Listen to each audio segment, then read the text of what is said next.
The relationship between the sort of demography of a nation and its global position, I think, has been one that has been commented on and being at the center of some national policy debates for at least 120, 130 years.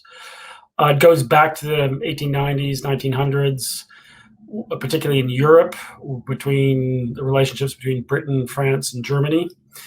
Uh, I think there's lots of reasons to think that geopolitical status is related to a sort of well-balanced, if you will, population that is not declining. Younger people make up innovators in the economy. They invest in capital goods, so that's thought to be an important driver. They make up people who are in armies. They are also, the people who pay taxes, particularly, in the working age population. So there's lots of connections between demography and sort of the attributes of a nation state.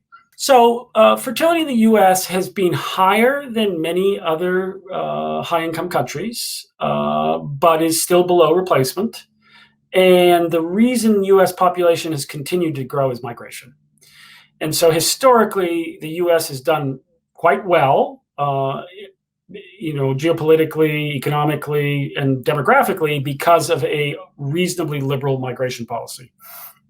Although, of course, there's been much in the news about some people's interest in changing that general stance towards migration.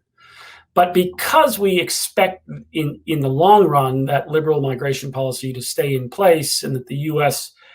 can continue to absorb migrants, that puts it in a better position than, let's say, a country like China, which has historically not wanted to bring in migrants in any substantial numbers, and also has a much lower fertility rate than the U.S. has. So the U.S. should fare well because of that approach to migration.